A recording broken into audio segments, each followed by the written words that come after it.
Hello everyone and welcome back to my channel, Edmund Mindaros. And for today's quick tutorial guys, and I'm going to show you on how to resolve if coming across an issues with Windows Update error KB5044400 failed to install in Windows 11. So this preview update for Windows 11 is specifically released in October 2024. This failure could be due to a number of reasons, including network instability, corrupted system files, and conflict with the other software. And without further ado, and let's go ahead. So all you have to do is to open up on the search menu, and dito sa search for app, so kailangan mo lang i-type dito yung troubleshoot settings, and then i-click mo lang dito yung open, and dito lang sa troubleshoots, and under dito sa options, kailangan mo lang i-select dito yung other troubleshooters, so i-click mo lang yan, and dito sa other troubleshooters, under dito sa most frequent, ay select mo lang dito yung network and internet, and dito lang sa right side, kailangan mo lang i-click dito yung run, and then wait natin. So madadirect tayo dito sa help and support. So dito kailangan lang natin i-follow kung ano yung step by step procedure na pwede natin gawin para maayos mo yung problem.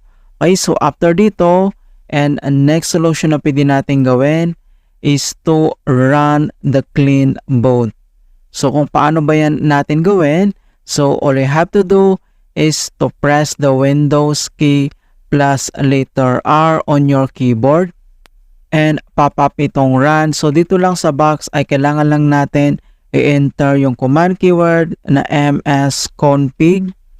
Ayan, so one word lahat. So type mo lang yung msconfig and then i-click mo lang dito yung OK. And then pop up itong system configurations. So ang next step natin gagawin, so dito lang sa taas ay kailangan mo lang i-select dito yung services. So click mo lang yan.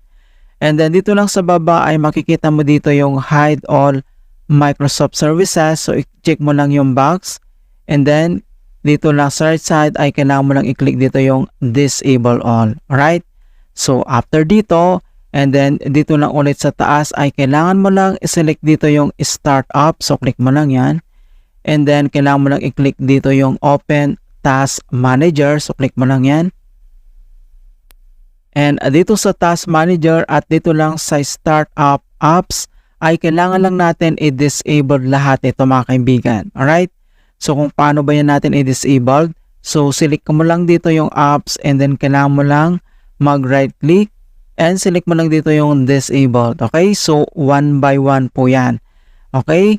So after dito sa Task Manager, and next solution na pwede natin gawin is to perform the RunSFCDM Tool. Kung paano ba yan natin gawin, so all you have to do is to open up again on a search menu. And dito sa search for app, so type mo lang dito yung CMD or ito yung tinatawag na command prompt, and then kailangan mo lang mag right click and select mo lang dito yung run as administrator. If you receive user account control, and i-click mo lang dito yung yes. And dito lang sa administrator command prompt ay kailangan lang natin i-enter yung command keyword na dsym space / online space / cleanup - image space / restore health. So copy lang natin yan. And next step, so dito lang sa taas kailangan mo lang mag right click and select mo lang dito yung edit, and then i-click mo lang dito yung paste. Or pwede mong gamitin yung keyboard shortcut na Ctrl+B and press mo lang. And next step, i-press mo lang yung enter dito sa keyboard. And then deployment, image and servicings and management tool. So dito ay kailangan ulit natin na hintay na ma-complete ang verifications into 100%. And the restore operations completed successfully. And next command keyword na kailangan natin i-enter ay type mo lang yung command keyword na sfc space / scan now. So in all small letter lahat and then yung /scan now. ay one word yan and press mo lang yung enter. And beginning system scan, this process will take some time. Beginning verifications, phase of system scan. So dito ay kailangan ulit natin na hintayin na ma-complete ang verifications into 100%. And finally, verifications 100% complete. And next step, so dito lang sa start menu and then kailangan mo lang mag-restart, alright? So i-click mo lang tong restart. Okay, so ganun lang po kasimple on how to fix Windows Update with the error code KB5044400 failed to install in Windows 11. And please don't forget to like this video and subscribe to my channel for more quality content. Thank you guys and see you in my next tutorial.